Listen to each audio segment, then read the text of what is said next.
এদিকে শুরুর আগেই হোঁচট খেল যাদবপুর বিশ্ববিদ্যালয়ের তদন্ত প্রস্তাব প্রত্যাখ্যান তদন্ত কমিটির চেয়ারম্যানের। উপাচার্যকে এনে ইমেল পাঠিয়েছেন তিনি এবং ইমেল পাঠিয়ে নিজের সিদ্ধান্তের কথা জানিয়েছেন শুভ শঙ্কর সরকার। কৃষ্ণেন্দু অধিকার এই মুহূর্তে টেলিফোনে রয়েছেন। কৃষ্ণেন্দু, কি জানা যাচ্ছে? তদন্ত কমিটির চেয়ারম্যান তিনি প্রস্তাব প্রত্যাখ্যান করেছেন, কি কারণে? দেখো, পুলিশের তদন্ত নিয়ে প্রশ্ন উঠছে এবং বিশ্ববিদ্যালয়ের যে তদন্ত সেই তদন্ত নিয়েও আবার প্রশ্ন চিহ্ন উঠে গেল। কারণ তুমি জানো যে 21 তারিখ যাদবপুর বিশ্ববিদ্যালয়ের উপাচার্য তিনি একটা চিঠি পাঠিয়েছিলেন শুভশঙ্কর সরকারকে, যিনি তদন্ত কমিটির চেয়ারম্যান, এবং সেখানে তদন্ত কমিটির চেয়ারম্যান হওয়ার জন্য এবং দায়িত্ব নেওয়ার জন্য তাকে বলা হয়েছিল। 21 তারিখে যাদবপুর বিশ্ববিদ্যালয় ইন্টারনালি বা অভ্যন্তরীণ ভাবে যাদবপুরের এই ঘটনা নিয়ে একটা তদন্ত করার জন্য উচ্চ পর্যায়ের একটা তদন্ত কমিটি তৈরি করেছিল, যার চেয়ারম্যান করা হয়েছিল এই প্রাক্তন উপাচার্য শুভশঙ্কর সরকারকে। আরো দুজন ছিলেন অধ্যাপক এবং দুজন যাদবপুর বিশ্ববিদ্যালয়ের তিনি অফিসার, তারা সাজেস্ট করার জন্য। কিন্তু দেখা যাচ্ছে সেই তদন্ত কমিটি তৈরির পর কাজ শুরুর আগেই সেই তদন্ত কমিটির চেয়ারম্যান উপাচার্যকে ইমেল করে জানিয়ে দিলেন যে তিনি এই দায়িত্ব পালন করতে অপারগ, তিনি এই দায়িত্ব প্রত্যাখ্যান করছেন। অর্থাৎ শুভশঙ্কর সরকার নেতাজি সুভাষ মুক্ত বিশ্ববিদ্যালয়ের প্রাক্তন উপাচার্য, তিনি যাকে চেয়ারম্যান করা হয়েছিল যাদবপুর বিশ্ববিদ্যালয়ের যাবতীয় তদন্তের, তিনি শুরুতেই এই দায়িত্ব থেকে অব্যাহতি চাইলেন, প্রত্যাখ্যান করলেন এবং ফলত এই যে তদন্ত বিশ্ববিদ্যালয় সেই তদন্ত শুরুতেই মুখ থুবড়ে পড়লো। এবং আপাতত যেটা জানা যাচ্ছে যে বিশ্ববিদ্যালয় কর্তৃপক্ষ নতুন করে এই তদন্ত কমিটির যিনি চেয়ারম্যান হবেন তার খোঁজ পর্ব শুরু করেছে, খোঁজ করা শুরু করেছে এবং তারপর আবার নতুন করে তদন্ত হবে।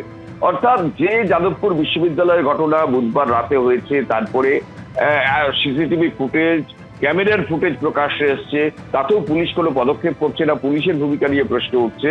সেখানে বিশ্ববিদ্যালয় কর্তৃপক্ষ 37 ঘন্টা পর পুলিশকে কমপ্লেন করছে, তারপর একটা তদন্ত কমিটি তৈরি করেছে।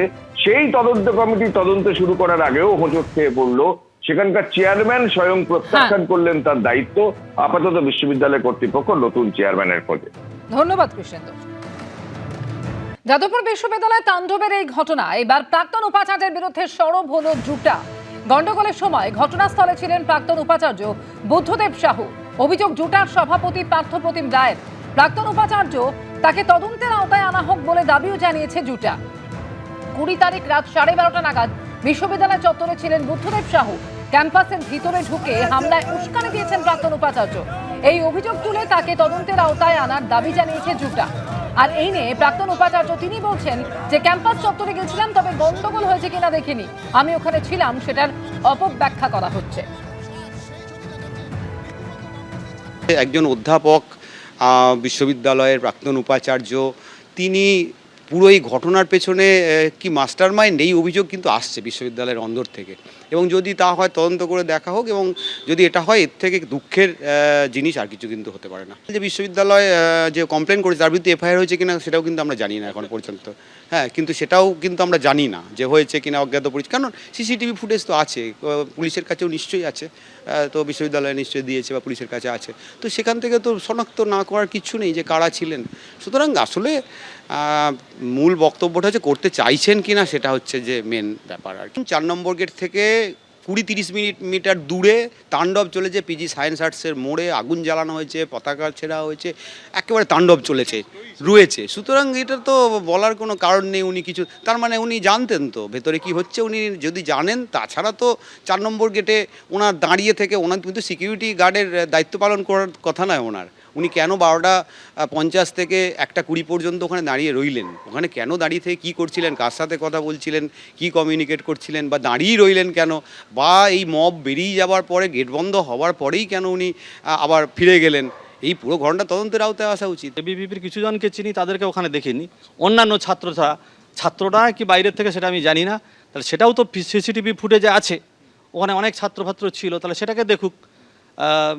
এবারে হঠাৎ করে তারপরে যখন ওরা বললো, তখন 4 নম্বর গেটে, এবারে 4 নম্বর গেটে যখন আসলাম, তখন হচ্ছে গিয়ে বললো যে সর্বরী ম্যাম এসছেন, থানায় এফআইআর করছেন।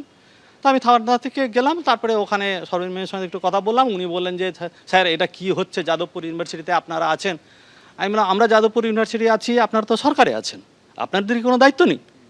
এইখানে গন্ডগোল হচ্ছে, আপনাদের কাছে কোনো খবর নেই কেন? সেও তো দেখেছে, তাহলে আমি তো বলবো সেই তাণ্ডবের জন্য উনিও দায়ী। তার কারণ কি, উনি বাড়িতে তাকে সরষে তেল ঘুমোচ্ছিলেন, আর হচ্ছে কি সম্ভবত একদল ছাত্রদেরকে ইনস্ট্রিক্ট করছিলেন ওভার ফোন, সেটা কাজ করেনি বলে তারপরে আমি গিয়েছিলাম বলে ডাই ডাউন করে গেছে বলে উনার এখন হৃদয়ে আঘাত লেগেছে। আসলে উনারা চাইছিলেন একটা ছাত্র মারা যাক। এখানে বেশ কিছু শিক্ষক আছে, এই রাজেশ্বর সিনহাটি এনারাও সেই কমিটিতে ছিল, এবং সেখানে সেটাকে পুরো একটা ভুল পথে চালিত করছে। আজকেরও সেই ছাত্রগুলোর কোনো হয়নি, প্রকৃত তদন্ত হয়নি। এবিপি আনন্দ, এগিয়ে থাকে, এগিয়ে রাখে।